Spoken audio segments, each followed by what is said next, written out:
Good day.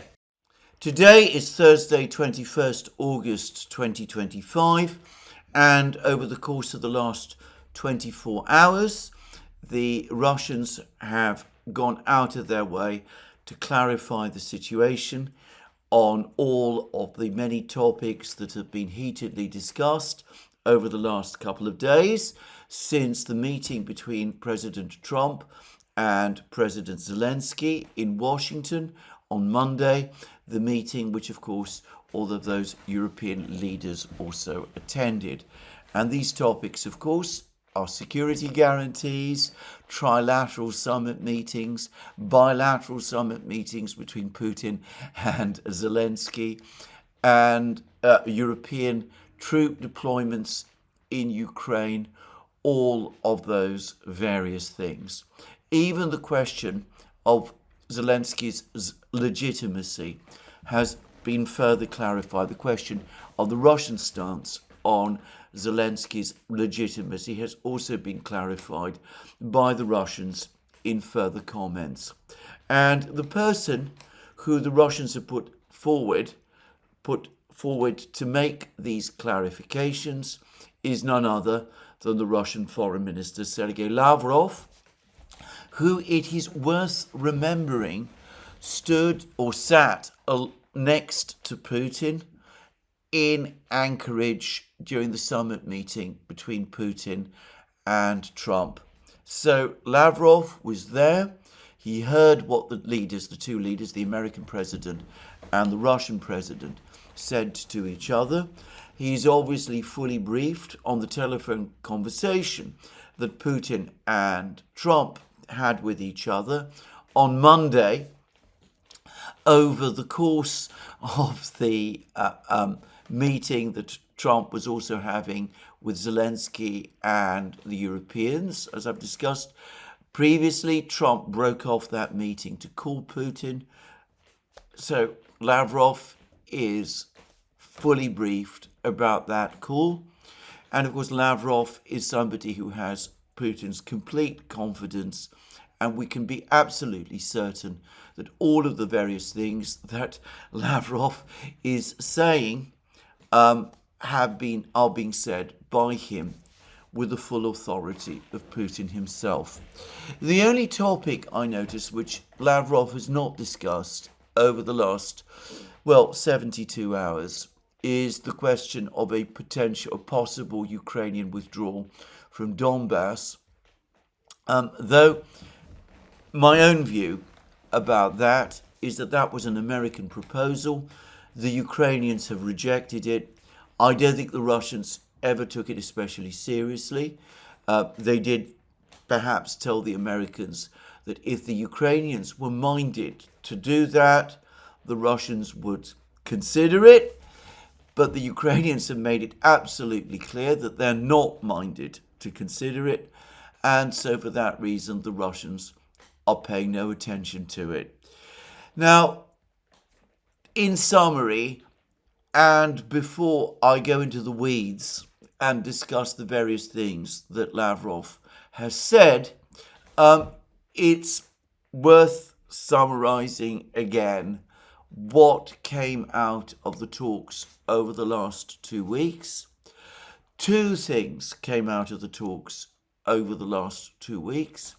Firstly, the Trump administration, the President of the United States, Donald Trump himself, took the idea of an interim ceasefire off the table.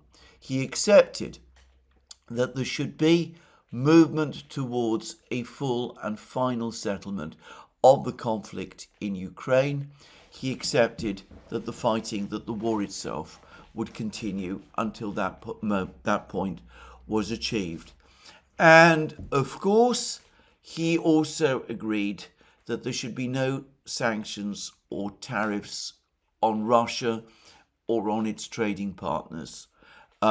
The idea of imposing sanctions and tariffs on Russia and its trading partners came from Senators Lindsey Graham and Richard Blumenthal.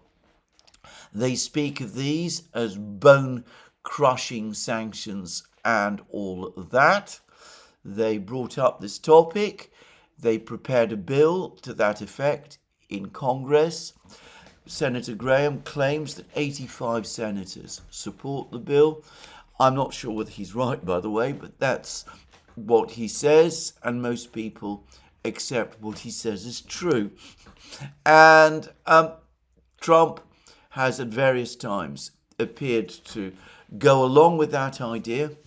And back in July, he said that unless the Russians agreed to a ceasefire, a deal with the Ukrainians to stop the fighting within 50 days, he himself, without reference to Lindsey Graham's bill, would go ahead and impose 100% sanction tariffs on Russia and 100% tariffs on any countries that bought Russian energy. And then in August, early August, he said that he would move forward that deadline to the 8th of August. Note that this is all about ending the fighting. The fighting needed to end by agreement between the Ukrainians and the Russians by the 8th of August. The 8th of August came and went. We got instead the trip by Witkoff to Moscow. We got the Russian agreement to the summit in Anchorage. The idea of a ceasefire was dropped, and for the moment at least, though probably only for a relatively short period of time, the idea of sanctions and tariffs against Russia and its trading partners has been taken off the table. That is the sum total of what has actually been achieved over the last 2 weeks. The Russians, as I discussed yesterday, based on an interview which Lavrov has given to the Russian media, appear to believe that over the course of the meeting in Anchorage, Trump showed some willingness to negotiate about the security architecture in Europe, but I don't think Trump was in earnest about that. I'm not sure that Trump fully understood, perhaps, what the Russians were talking about. And all of the speculations about security guarantees, that the Russians had agreed to security guarantees being provided to Ukraine, which permitted for the deployment of European forces to Ukraine and even for American forces to Ukraine, or Article 5 style guarantees to Ukraine, and that they also had agreed or were prepared to agree to a trilateral meeting between Trump, Putin and Zelensky, to a bilateral meeting between Putin and Zelensky. All of that, to my mind, was clearly wrong and was misdirection, perhaps by the Trump White House, intended to divert attention from the major concession which Trump made to the Russians, which was to take the idea of a ceasefire off the table, to ditch, in other words, the Kellogg plan. And it was obviously and always obviously wrong. On the Duran, we have been saying that consistently over the last couple of days. We have said that people were not reading carefully what the Russians were saying. Lavrov has now made this crystal clear in the various comments that he's been making over the last 3 days, and it is to these now that I will turn. Now, the first of those set of comments was the ones that he made that I discussed yesterday in an interview he gave to the Russian media. And he already made it fairly clear then that the Russians were not going to agree to security guarantees being provided to Ukraine in anything like the kind of format that we have heard discussed in Europe and in the United States, and which Starmer and Macron and others have been talking about. And I also said that he had clearly indicated that expectations of a trilateral summit meeting or a bilateral summit meeting between Putin and Zelensky are premature, but he's been a lot more clear since then in further comments that he has made.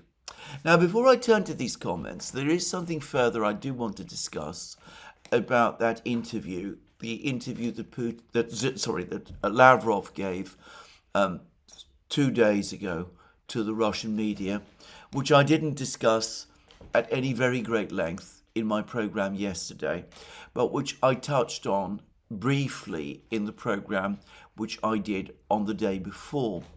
Because over the course of this interview, Lavrov went into very great detail about the discriminatory practices of the Ukrainians against Russian speakers and people who self-identify as Russians on Ukrainian territory.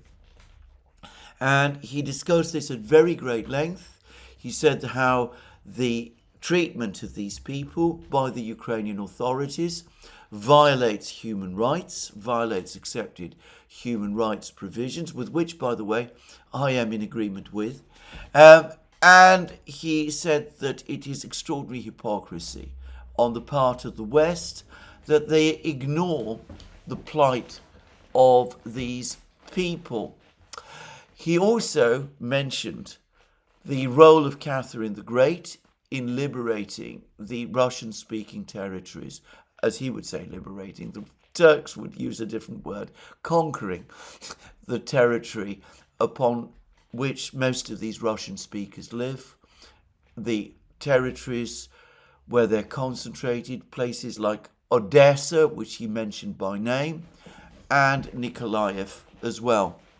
And I have to say, reading these comments carefully, I got the clear impression that if and when we ever do get to a point where the Ukrainians finally agree to talk about these things, probably not under Zelensky's government, but perhaps under some government which might replace him, that the Russians do now undoubtedly intend to revive the idea of the federalization of Ukraine.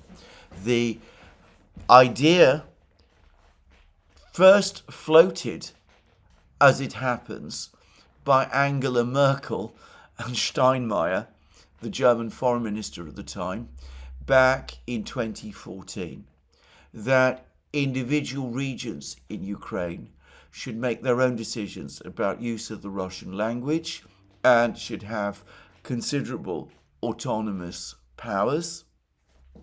The Russians bought into that idea in a big way. This was early in 2014, directly after the change of power in Kiev, the Maidan coup, as some call it, and, by the way, the unification of Crimea to Russia, the Crimean crisis.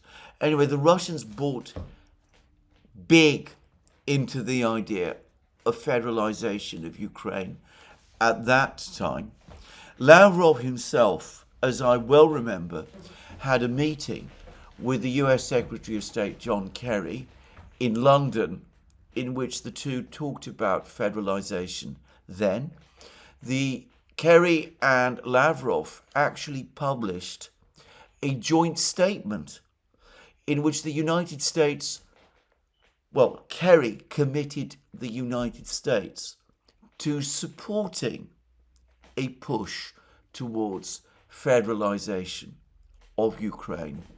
Of course, the new Maidan government rejected that idea outright, as did Poroshenko, President Poroshenko, after he was elected, the new Ukrainian president who was elected in 2014.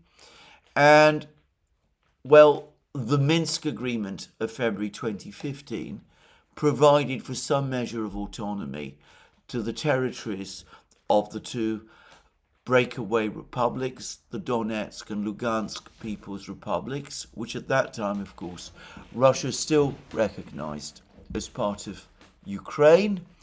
But in relation to other regions of Ukraine, the idea of federalization was dropped.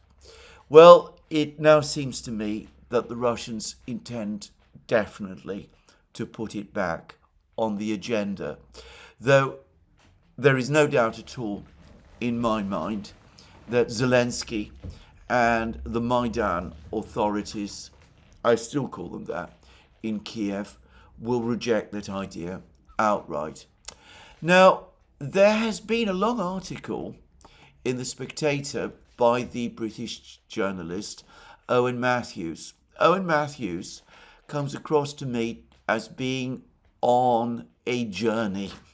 He has been a fervent supporter of Ukraine. About 2 weeks ago, however, he first wrote an article in the Daily Telegraph in which he said that it was time for Zelensky to step down, that he had become a liability rather than an asset in Ukraine's struggle. A few days ago, he followed up with another article in the Daily Telegraph in which he said that the European countries, Britain, had made a disastrous mistake by stopping all diplomatic contacts with Russia, that they'd agreed amongst each other that over the course of the Ukraine crisis, there should be no negotiations or talks with the Russians at all, that surrendered the diplomatic initiative to the Americans and to Donald Trump, and it left the Europeans outsiders looking in as the Americans and the Russians talk to each other about ending the conflict in Ukraine. On all of these points, of course, Owen Matthews is absolutely right. In his most recent article in The Spectator, he admits also that the Ukrainians and the Western public, the European public, have been lied to by Western governments who've given the impression that they would support Ukraine for as long as it takes until it achieves victory. Having said that, as I said, he's still on this long journey. I think he's still got many, many miles on this journey to go. And of course, he still remains a staunch supporter of Ukraine. And in this article, he discusses the kind of demands that the Russians are likely to make about the status of Russians in Ukraine. And he talks about how Putin would demand the enshrinement of Russian as an official language. This is in Ukraine, granting Russian-speaking regions the right to their own education and examinations, and the restoration of the properties of the wing of the Ukrainian Orthodox Church, which remains loyal to the Moscow Patriarchate. Actually, that is incorrect. What is actually being discussed here is what, until very recently, was the Orthodox Church in Ukraine. It's perfectly correct that a few years ago, the Patriarch of Constantinople recognized a breakaway faction as the Orthodox Church of Ukraine, but that never achieved majority support amongst Orthodox believers in Ukraine. And of course, since then, the Ukrainian authorities have moved forward to ban, or to try to ban, the Orthodox Church in Ukraine entirely, and have been busy to divest it of its property. But anyway, I will not get into the details of this, which as an Orthodox Christian is an uncomfortable subject, a distressing subject for me personally.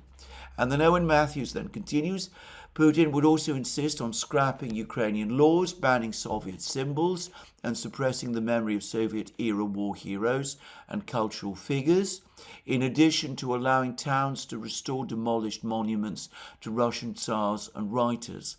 Putin would have Kiev unban Russian-language radio and television stations and newspapers, as well as political parties sympathetic to Moscow, and unfreeze the assets of the 5,000 people sanctioned for being pro-Russian by Ukrainian presidential decree. Well, I have to say, I mean, you can argue with some of this. Maybe some people in the West are comfortable, for example, with Ukrainian laws that ban the use in Ukraine of Soviet symbols and of Soviet-era war heroes and things of that kind. But why is all of this in its totality wrong and unreasonable? Why is it wrong, for example, to allow regions in Ukraine to teach Russian if there are many, many people in these regions who want to have their children learn Russian? Just saying. Again, I find it difficult to understand why people in the West seem so relaxed about this and seem to believe that it is a Ukraine which has a right to act in this way, and Russian speakers and people who self-identify with Russia, who feel whose rights or whose feelings on these matters should be disregarded. Later on the same article, he talks sarcastically about how Trump is not likely to stand against Putin over such details as statues of Pushkin or the rights of the suppressed Russian church, a major grievance for religious-minded MAGA supporters. Well, again, I think perhaps Owen Matthews ought to go away and think hard about what he's writing here. And I think others who have supported the Ukrainian authorities in these actions and who appear to think that it is outrageous for Russia, for the Russians, to say, well, look, all of these acts that the Ukrainians have taken here are part of the reason why we have a crisis in Ukraine in the first place, perhaps ought to rethink and reconsider their positions. Anyway, that's what I'm going to say about this topic. But anyway, I do believe that the Russians are going to revive the idea of federalization. And that is, to my mind, what Lavrov was fairly broadly hinting at in that interview which he gave to Russian media 2 days ago. But let's now focus on security guarantees. So Lavrov has now clarified fully the Russian position on this issue, and he has done so over the course of a press conference which which he gave together with the foreign minister of Jordan, who is currently who is on a trip to Moscow. And Lavrov was asked about security guarantees for Ukraine and about European peacekeepers in Ukraine. And he basically said, no way, European peacekeepers in Ukraine. And then he had this to say about security guarantees. And I'm quoting this directly from the Russian Foreign Ministry website. Regarding reports that the United Kingdom, France and Germany are poised to develop collective security guarantees, we are in favour of such guarantees being truly reliable. A pertinent example of this, which in fact, stems from the Ukrainian side's own initiative, was put forward in April 2022 in Istanbul. There, the Ukrainian negotiating team proposed a basic framework for agreements to end hostilities and ensure a sustainable settlement.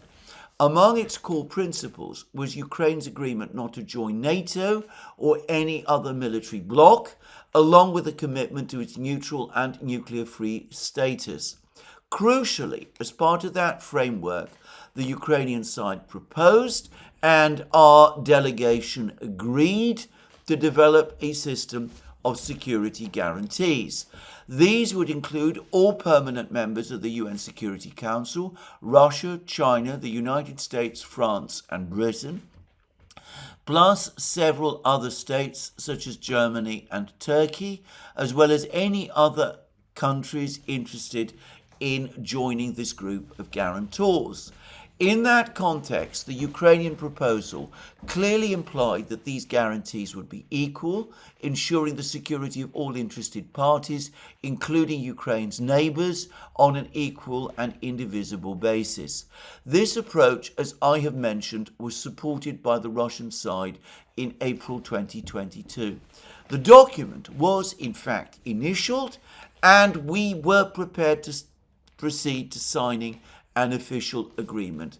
However, as we all know, and as President Putin has repeatedly mentioned, the then British Prime Minister Boris Johnson subsequently arrived and forbade his Kiev protégés from signing anything, instead demanding that the hostilities continue.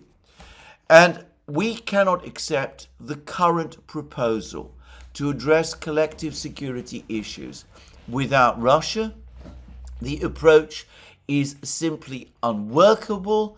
We have repeatedly made it clear that while Russia does not overstate its interests, we will uphold our legitimate rights firmly and resolutely.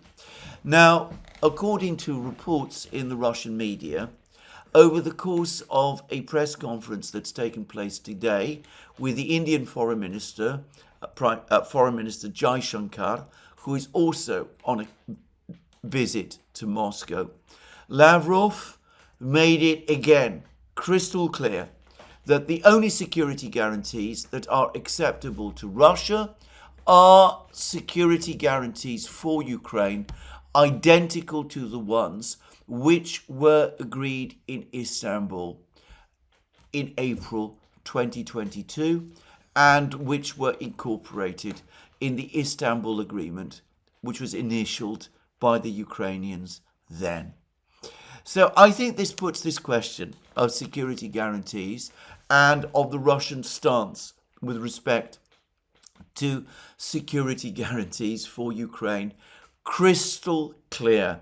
The Russians are not going to agree to the deployment of European peacekeeping forces in Ukraine. They are not going to agree to Maloney-style Article 5 type security guarantees to Ukraine by NATO countries. They're going to insist on the same types of security guarantees that were given to Ukraine and which had been agreed would be given to Ukraine in the original Istanbul Agreement of April 2022. As I have pointed out on several occasions, the Russians treat the ongoing negotiations between the Russians and the Ukrainians, which are taking place or have been taking place in Istanbul, as a resumption of the negotiations between the Russians and the Ukrainians, which were broken off in April 2022 and which took place in Istanbul. And as Putin expressly said when he spoke to the Russian Foreign Ministry on the 14th of June 2024, the Russians still consider the Istanbul Agreement of April 2022 to be the basis upon which the conflict in Ukraine will be settled, but of course an agreement which must be modified, taking into account what the Russians call the existing territorial realities. In other words, the four regions being part of Russia. The Russians have never retreated from this position. And what I understand Lavrov said over the course of the press conference with Foreign Minister Jaishankar of India today, and what he said over the course of the press conference with the Jordanian Foreign Minister yesterday, and what he said in the interview he gave to the Russian media the day before, makes all of that on the question of security guarantees crystal clear. Now, to repeat again a point which I have already made, no one is going to give security guarantees to Ukraine until the fighting ends. The United States and the European powers are not willing to give Ukraine security guarantees now.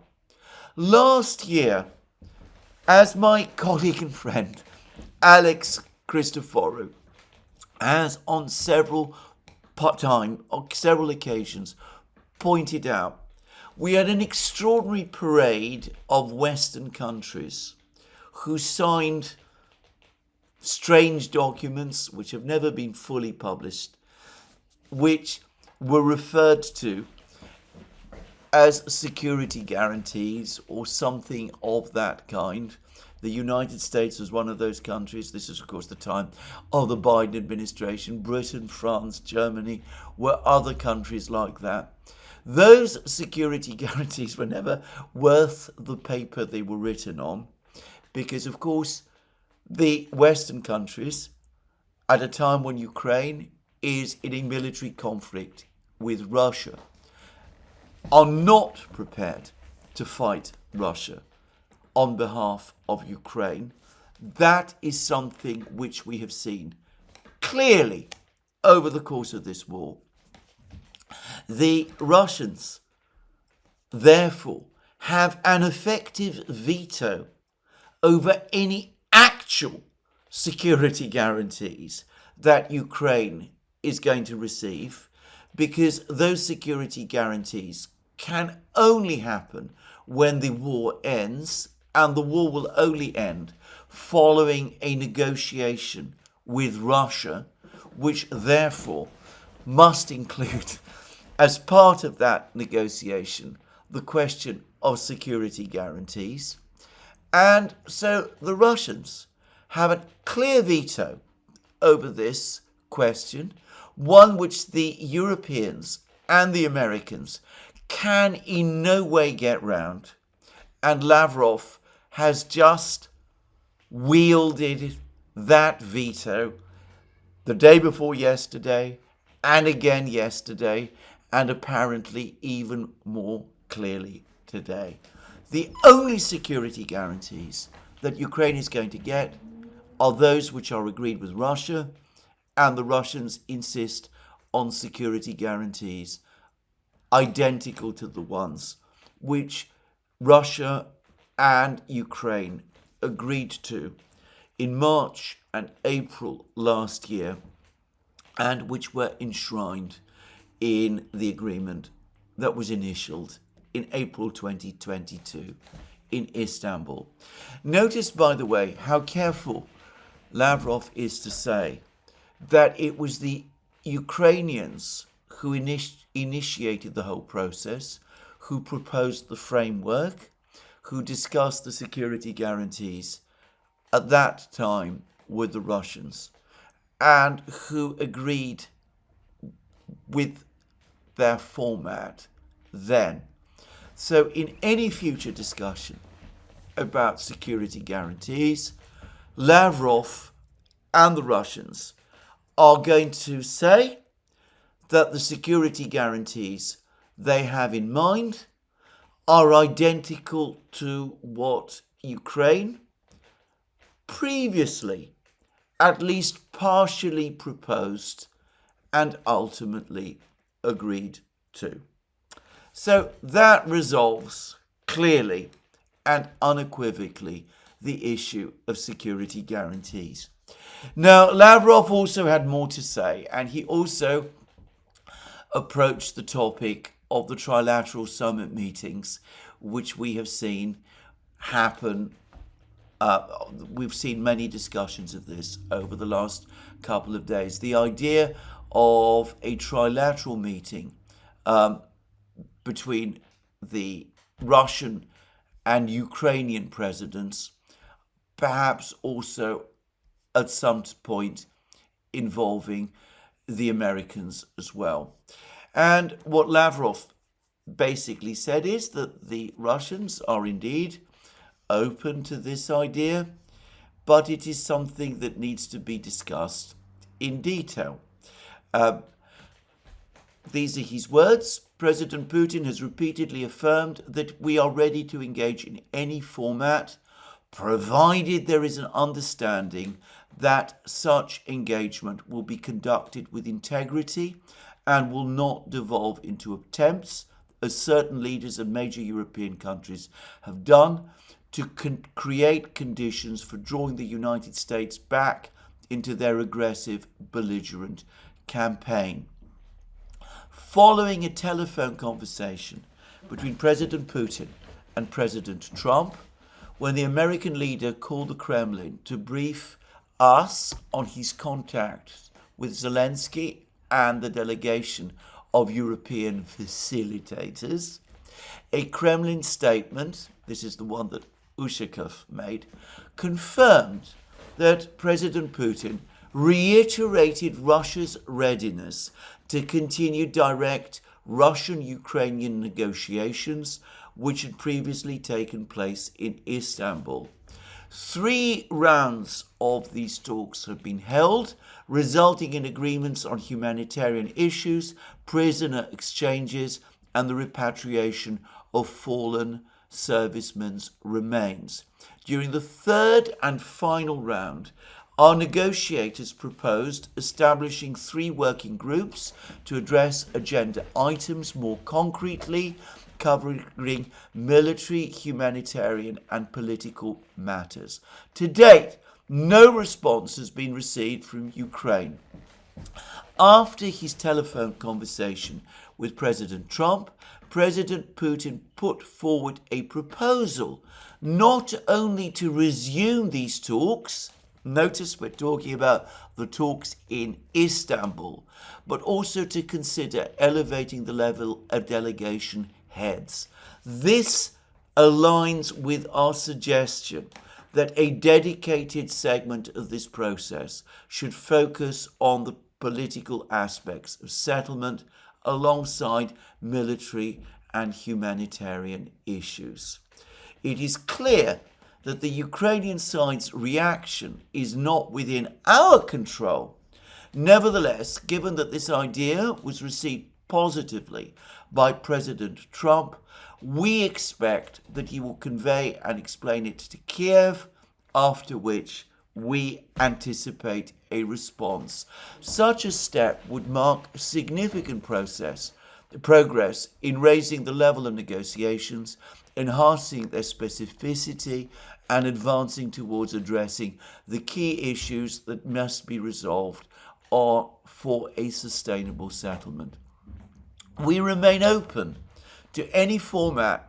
However, when it comes to high-level meetings, they must be meticulously prepared at all preceding stages to ensure summits do not worsen the situation, but instead serve as a definite conclusion to the negotiations we are prepared to achieve. So what Lavrov is saying, what the Russians in effect are saying, is that the way forward is to stick with Istanbul.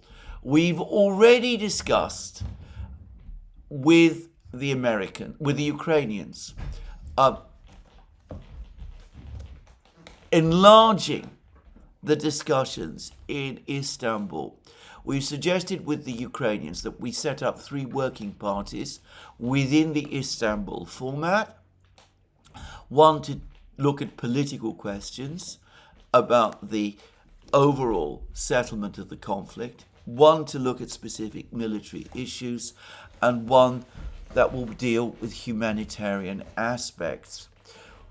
If the Ukrainians agree to this, we will reorganize our delegation to take this fact into account, and we are prepared to upgrade the level of our chief negotiator.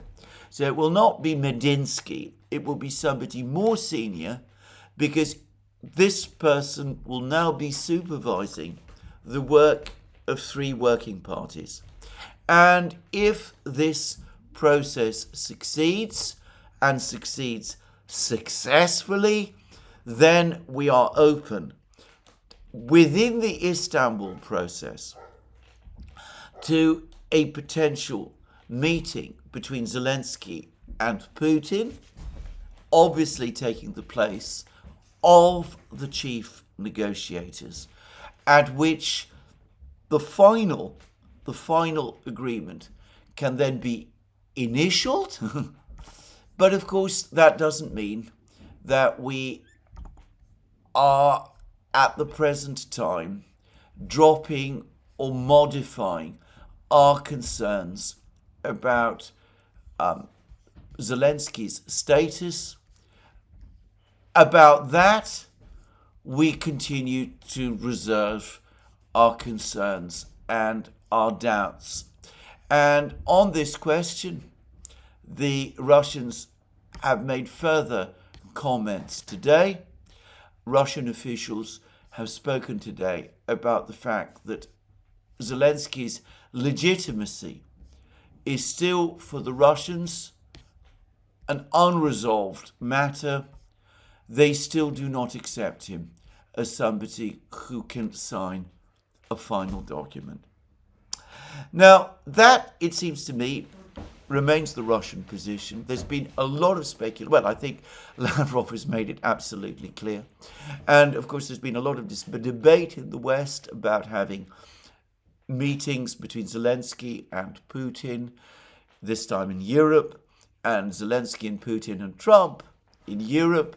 Rome has been proposed, Geneva has been proposed, Budapest has been proposed, and the Hungarians, Foreign Minister Szijjártó has come forward and said that, holding the meeting in Budapest would be something that the Hungarians would welcome and would be prepared to facilitate. But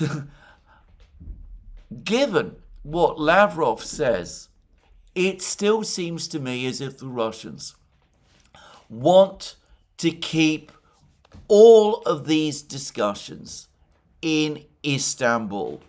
And it is probably not a coincidence that yesterday Putin had another telephone conversation with Erdogan.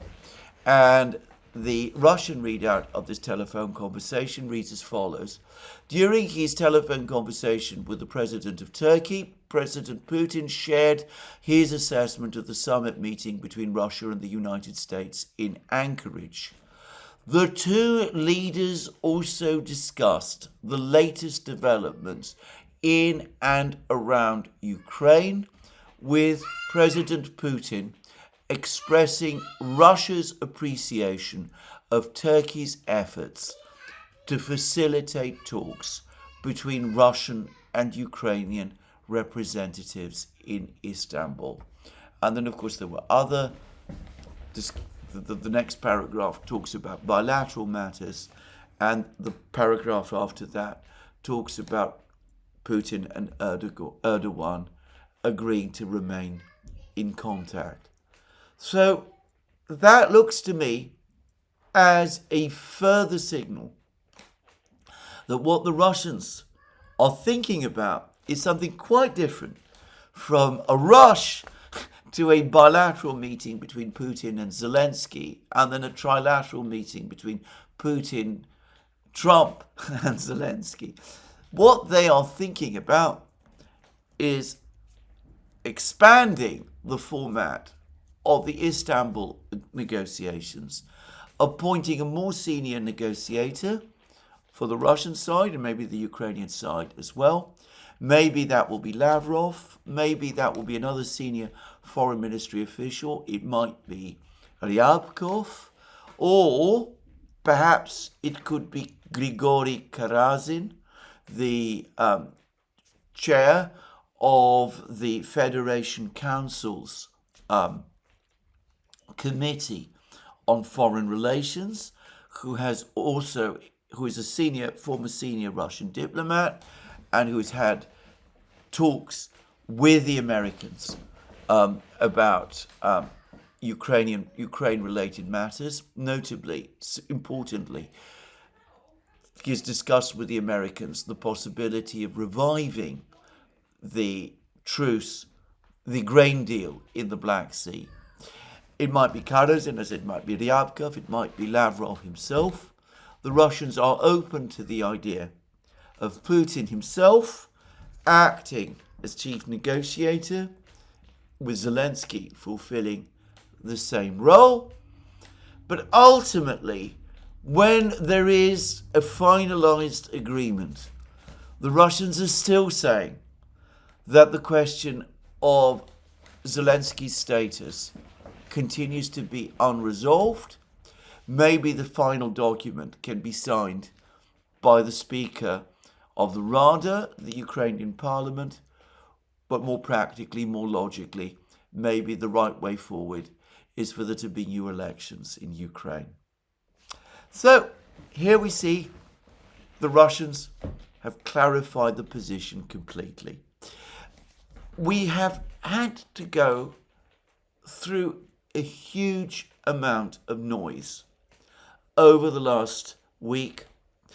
There's been a huge amount of uncertainty. Some people have been complaining that the Russians have not made their position completely clear. I think the Russians have now made their position entirely clear, and I personally never had any doubts about it. The one, as I said, issue that there continues to be some uncertainty about is whether the Russians really did agree to a ceasefire, provided the Ukrainians withdrew from Donbass. I have expressed my own clear doubts about this. I've said that the Ukrainians, that there's talk about a ceasefire if the Ukrainians withdraw from Donbass, contradicts the Russian insistence that there should be no ceasefire until a final agreement has been agreed. I don't see myself how these two positions are reconcilable. How the Russians are supposed to have agreed to a ceasefire if the Ukrainians withdraw from one part of the conflict line, when they are simultaneously insisting that a ceasefire is unacceptable. Only a final settlement of the conflict will do. I have not yet seen a single person, a single commentator explain this contradiction. There might perhaps be some explanation for it. I've already brought it up in previous programs. Nobody, as I said, has found their way around this.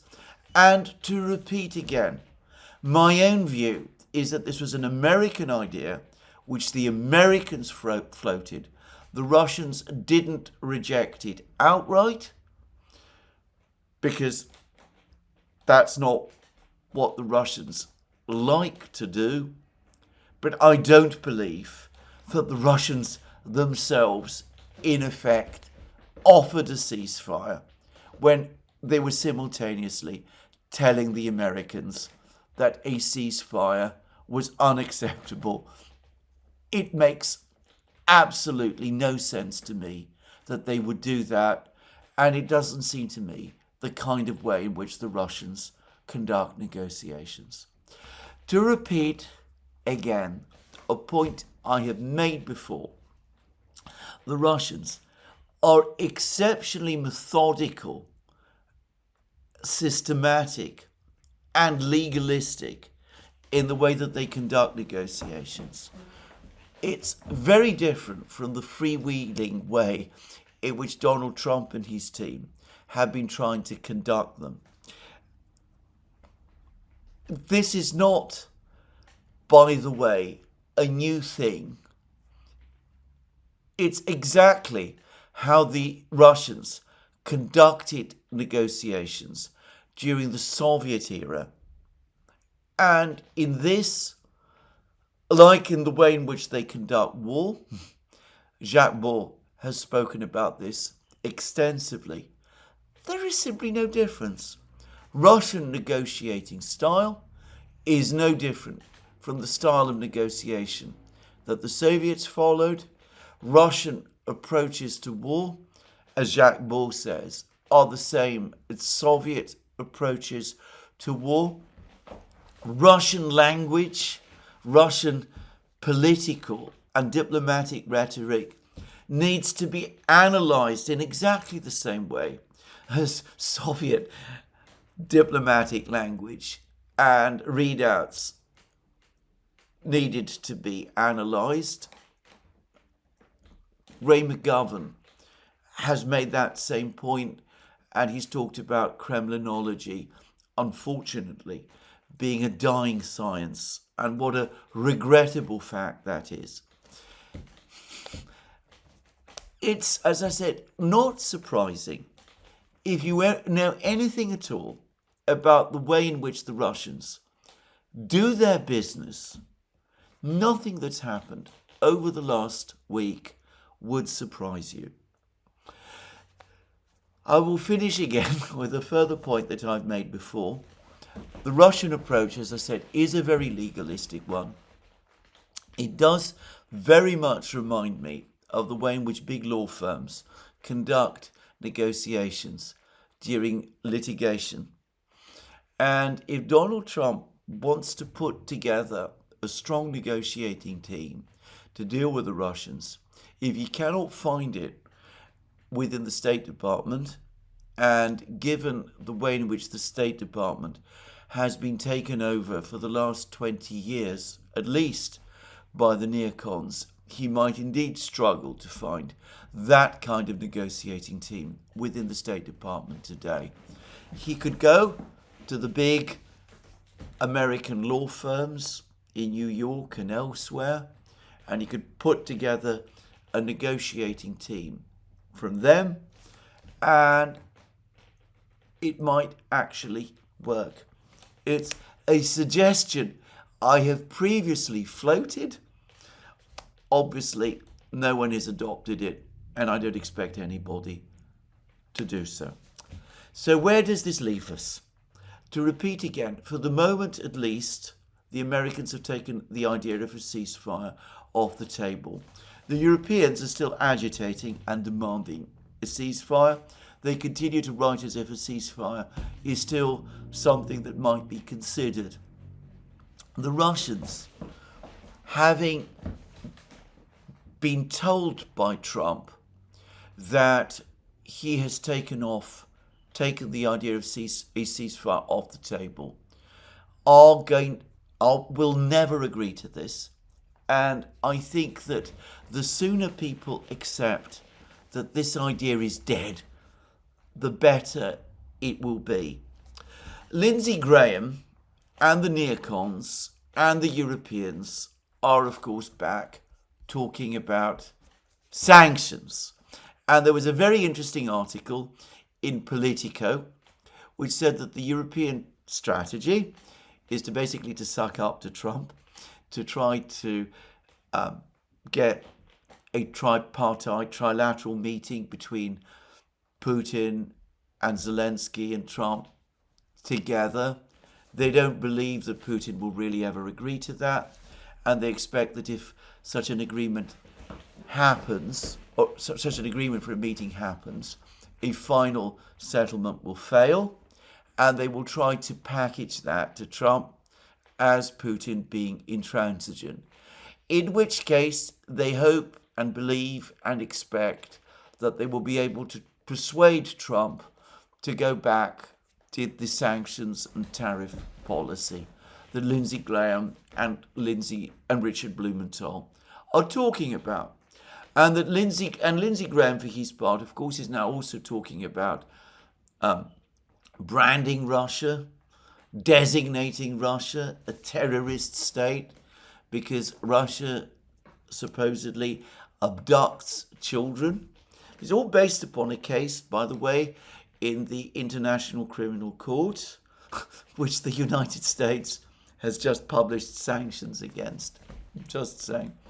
But of course, it's now been supported by a letter which Trump, unwisely, in my opinion, passed on to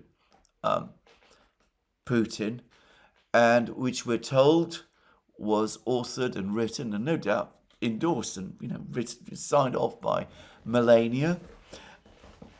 One could see what it is that the Europeans and the neocons are up to.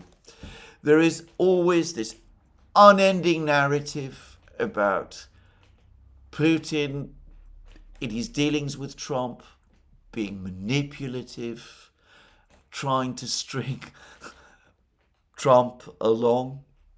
If you read that article in Politico about what the Europeans are up to, well, isn't it obvious who is actually being manipulative? Who it is who is really trying to string Trump along? Who is actually trying to draw him back into a confrontation with the Russians? Putin at the press conference warned about the Europeans not behaving constructively, engaging in further plots and intrigues. He said that with Trump standing next to him.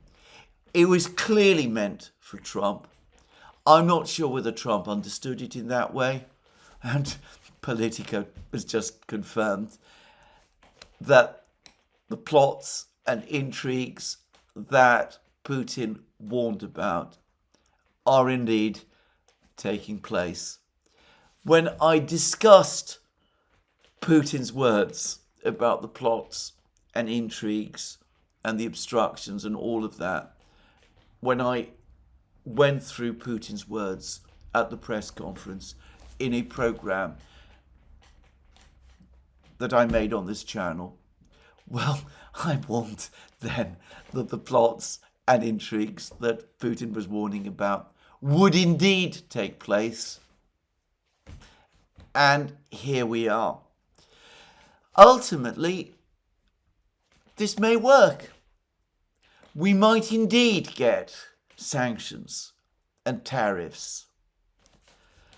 That seems to be, so far as I can see, for the European leaders now, it's become a kind of end in itself. They don't seem to think that there's any real possibility that they can win the war in Ukraine. They don't seem to have any plan to win the war in Ukraine. They probably are not really aware about the real military situation in Ukraine, which I'm going to discuss in a moment.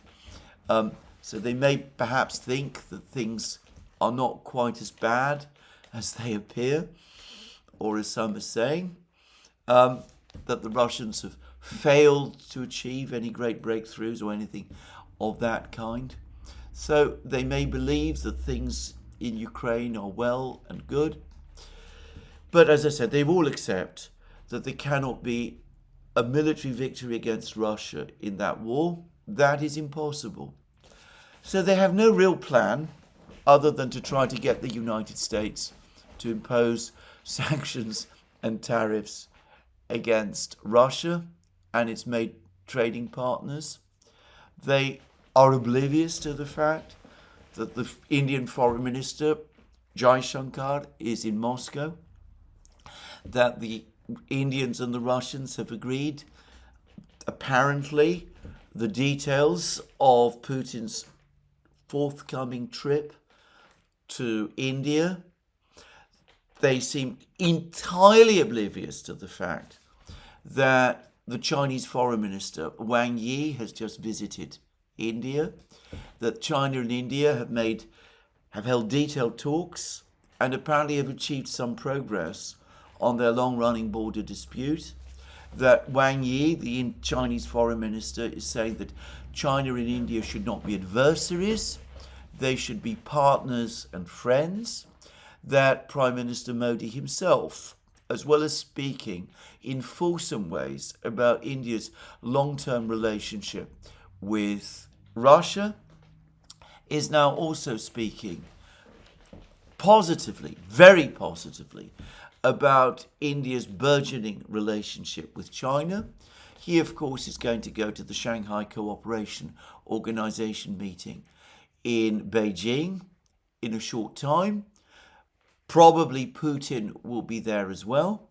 It's likely that they will all be there also when when China celebrates Victory Day over Japan and in the Second World War. They don't seem to notice any of these things. They don't seem to notice that India is apparently now talking about increasing its purchases of Russian oil. And they haven't noticed either. There's a particularly bizarre article about this by Peter Navarro,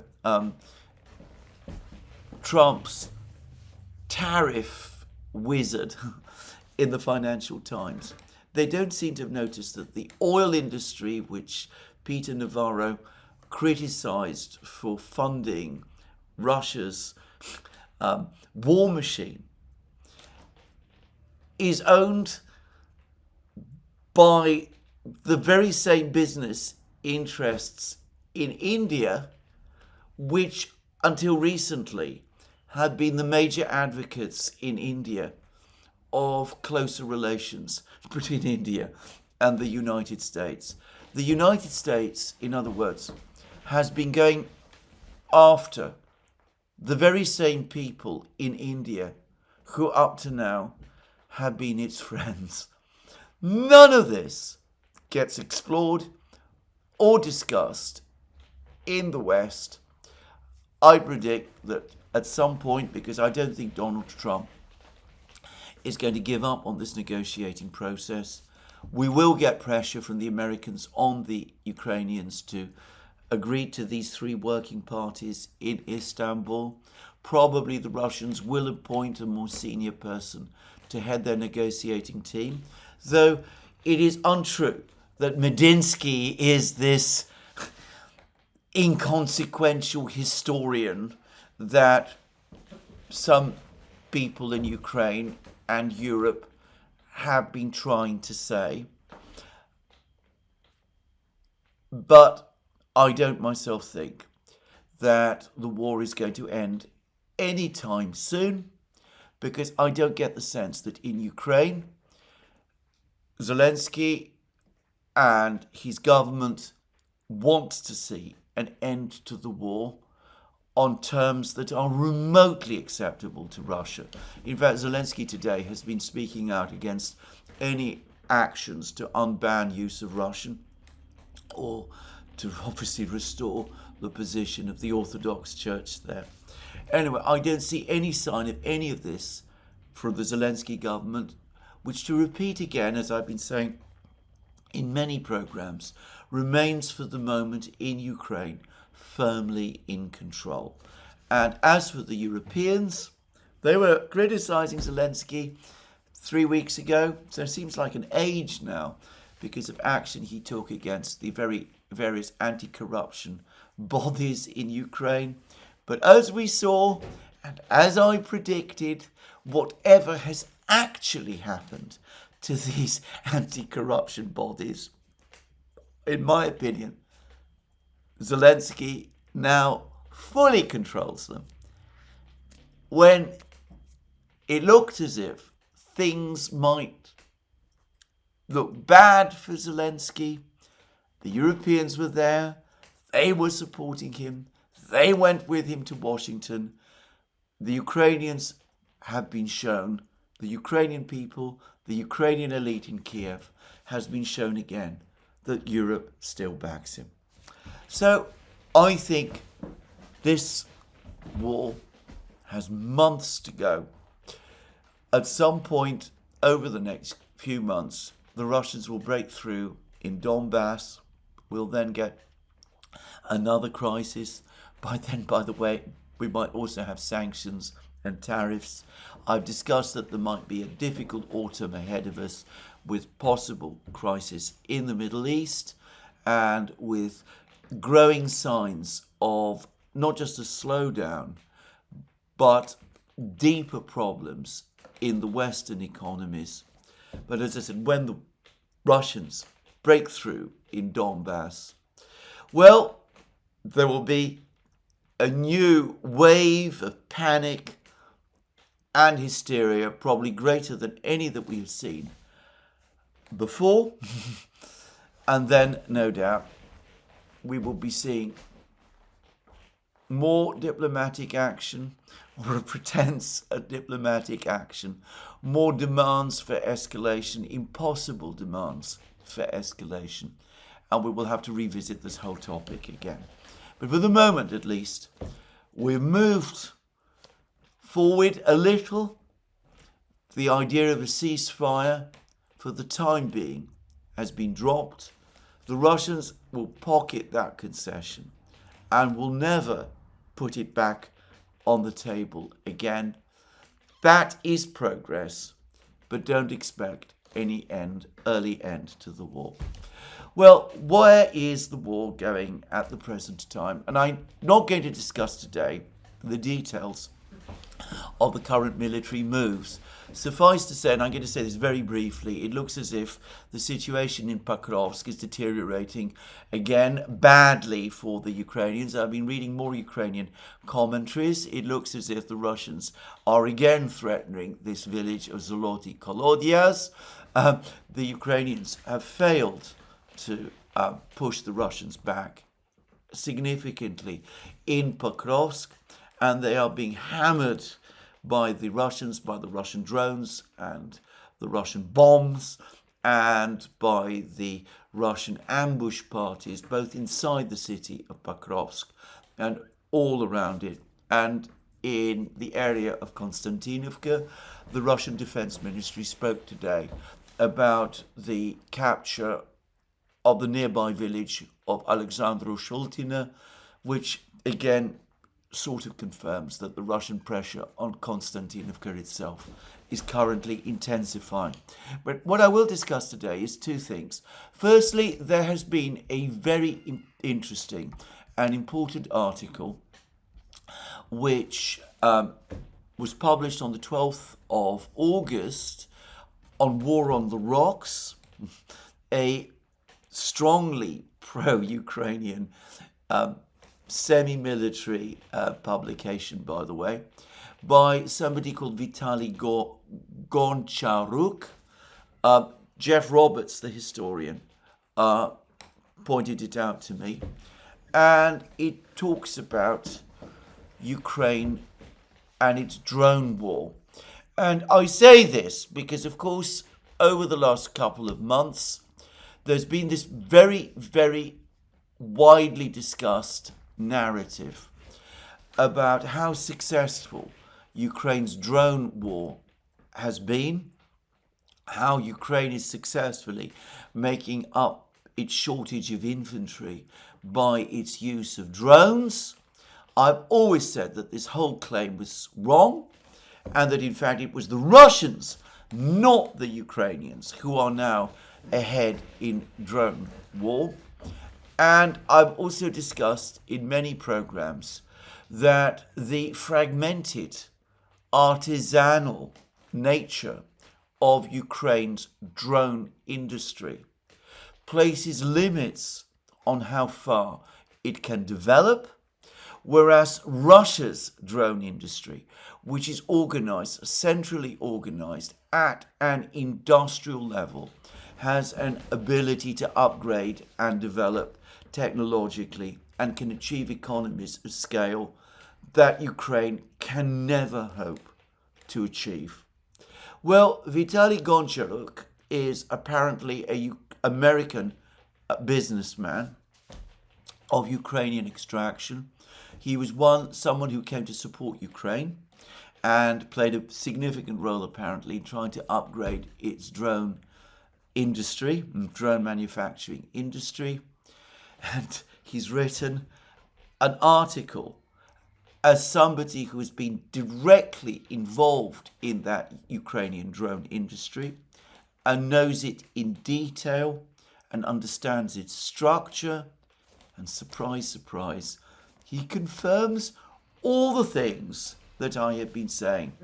He says that the situation is quite different from what some people are saying, that there are systemic issues and open questions that should prompt reflection within the Western expert community.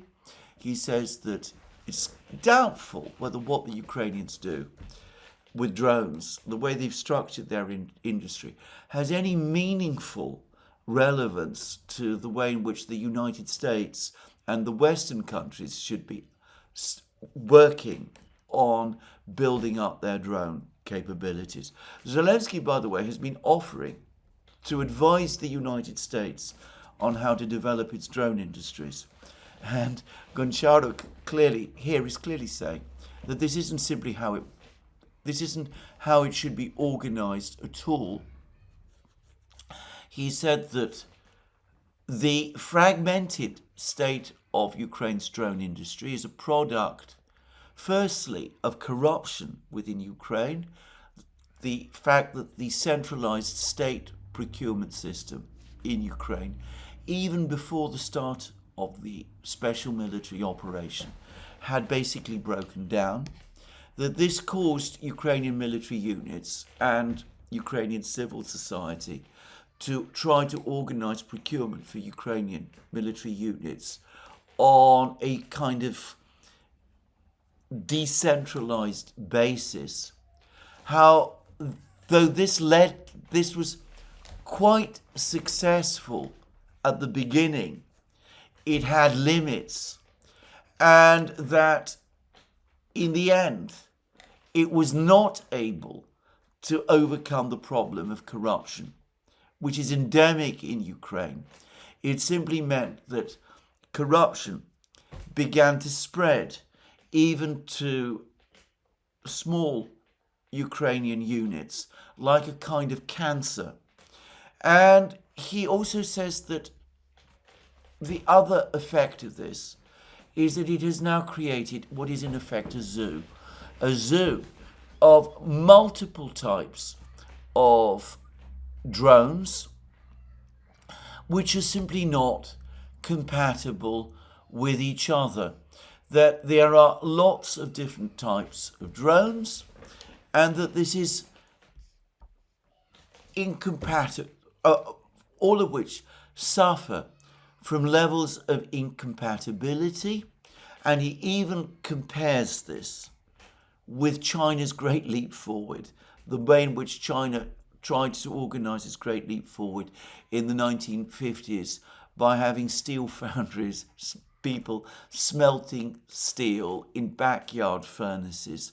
That was a disaster, and it's turning out to be, well, not perhaps quite a disaster, but a very, very bad idea in Ukraine as well. And he says this, by 2025 it became clear that only 20 to 40% of first-person view remote-controlled drones actually reach their targets. The true cost of destroying a single tank is far higher than the advertised $500 price tag per drone. The discrepancy is largely due to Russia's advanced and rapidly scalable electronic warfare capabilities.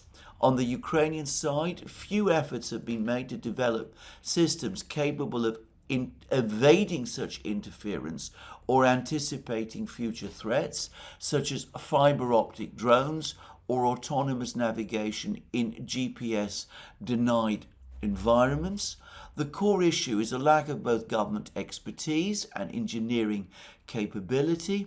Developing such systems requires deep knowledge in software, electronics, and system architecture, yet most newly formed companies are little more than assembly workshops, lacking the technical depth to go beyond basic assembly.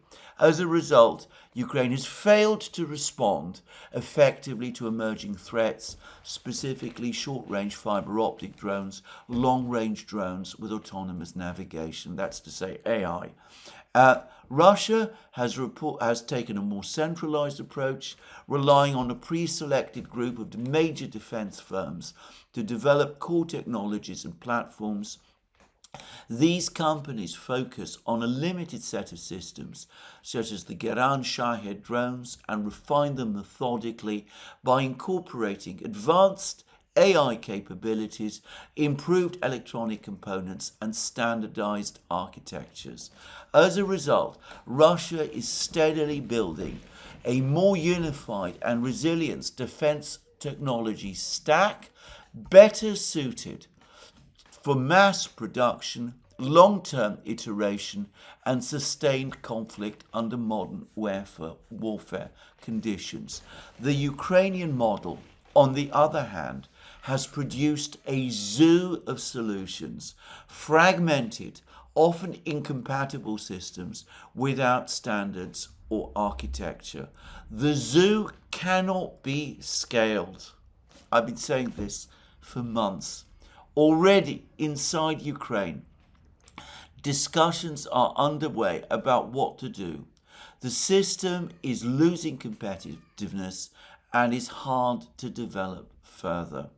And the rest of the article continues in the same vein and shows a growing awareness that, in fact, for Ukraine, the problems are ultimately insoluble.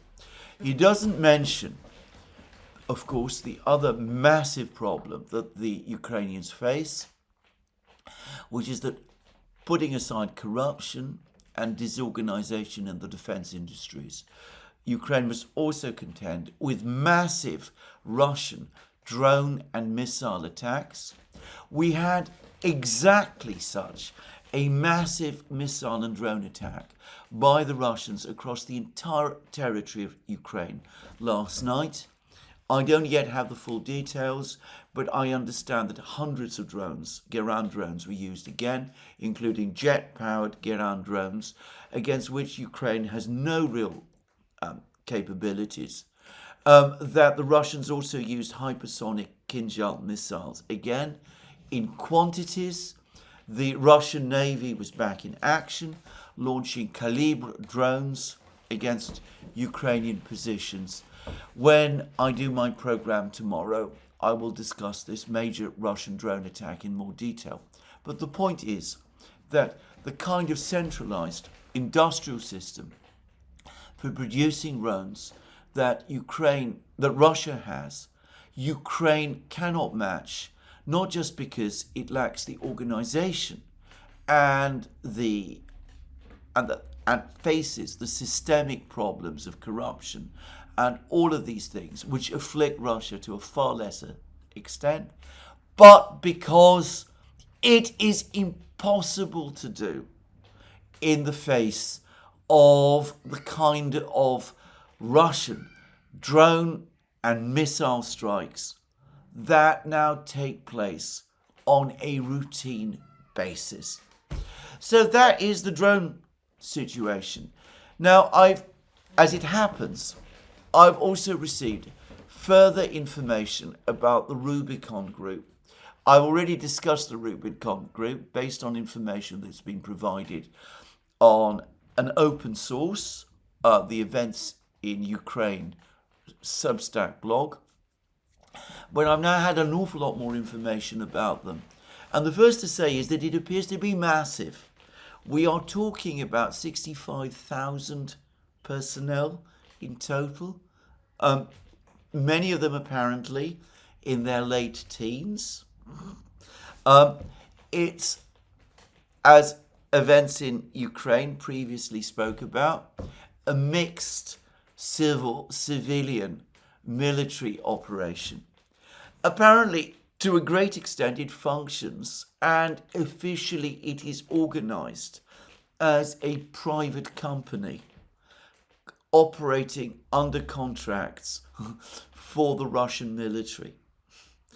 The Russian military being, to be precise, Russian military intelligence, the organization that we know as the GRU. They apparently basically run it, just as in years gone by they ran the Wagner organization, or at least they played a big role in operating the Wagner organization, though I would stress that there is no Prigozhin type figure apparently involved in operating the Rubicon group. This is, from every description, an incredibly techy and geeky type of organization. As I said, it's more a tech company, it's more organized like a tech company than a conventional military unit. As I said, many of the people involved are very young, and obviously they're not there necessarily on the front lines, and apparently, though they are recruited into the army, the drone operators, as I said, many of them, as I said, in their late teens, are enlisted as military personnel. They apparently are subjected to much more informal training at the beginning than other Russian military personnel are. There is a general understanding within the military that if you impose things like square bashing, parades and all that kind of thing, you're going to scare off young people of this kind. But gradually, as they are trained up, as they are better exposed to the realities of war, as they're rotated around the front lines, they develop a more military type outlook, and military discipline is tightened around them. So some of this does apparently take place. And this organization is now operating right across the front lines and is being used to utterly deadly effect. They are very active, apparently, in Pokrovsk itself, not just in the fields north of Pokrovsk, where large Ukrainian military units are located. But Rubicon, as a civilian agency, is also involved in researching drones and is involved with the wider industry in manufacturing the drones. And a top-down and bottom-up system has been organized in order to try to integrate and develop the drone war much more effectively within the larger Russian army. We can see here the role of Andrei Belousov, the Russian defense minister, as I said, a civilian official previously, an economist, a person with roots in Gosplan, the Soviet state planning agency, a man who previously was Russia's economics minister, somebody who's always taken interest in technology issues. Rubicon is not just a military unit, it is in effect a primary tech company, and I suspect before long it's going to have a role in the civilian economy as well. There is nothing like it in Ukraine, or I suspect anywhere else in the world, and it is changing the balance of the war. It's playing a big role in changing the balance of the war, and it is upgrading constantly and developing constantly and changing the nature of the Ukrainian battlefield. Now, I'm going to finish this program by touching on a really touchy and very difficult subject, painful subject for me as well, by the way, which is this. Over the last couple of days, as I'm sure many of you know, there has been a claimed massive hack by a Russian hacking group of the Ukrainian General Staff. And this hacking group has produced a huge amount of information about Ukrainian casualties. It has given a figure for Ukrainian casualties. I'm not going to cite this figure out of sensitivities for this platform. But anyway, it's well into 8 numbers, just to say. So, it's, seven numbers. It's a huge figure. It's apparently, it is supported by a wealth of detail. We have information about where many of these casualties are supposed to have happened. We have a huge database that has been provided. And of course, this is at the absolute uppermost limits of guesstimates that have been made about Ukrainian losses, but it is supposedly based on information provided from the Ukrainian General Staff itself. Now, I'm going to say 2 things here. Firstly, I strongly suspect that what we are being told is a Russian cyber hacking group is actually Russian intelligence. I suspect that this is a Russian intelligence operation. I would be very surprised indeed if any Russian hacking group, civilian hacking group, had the depth of skill to break the systems of the Ukrainian General Staff, which are presumably to some extent protected by inputs from the United States and Britain and other Western countries. So that's the first thing to say. The second thing to say is that since this information comes with a Russian provenance, one has inevitably to treat it very, very carefully. I have looked at some of this information. It seems to me to be plausible. But, of course, there is this issue of provenance. Propaganda does play a role in war. And for that reason, I am going to treat this information extremely carefully. What I will say about it is that it is consistent with the information that I got from private sources, which I discussed yesterday. I said that I'd obtained information about 2 samples of Ukrainian soldiers, 1 Ukrainian, 1 Russian. I said that both of these samples ran into the hundreds, though the Ukrainian one was bigger, much bigger, that they seemed to me nonetheless big enough that one could legitimately extrapolate from them, that the Ukrainian sample suggested that the survival rate of Ukrainian soldiers, that for every 100 Ukrainian soldiers that joins the military, or at least the infantry, only 11 survive and are able to fight in the infantry. The remaining 89% are killed or severely wounded so that they cannot fight anymore.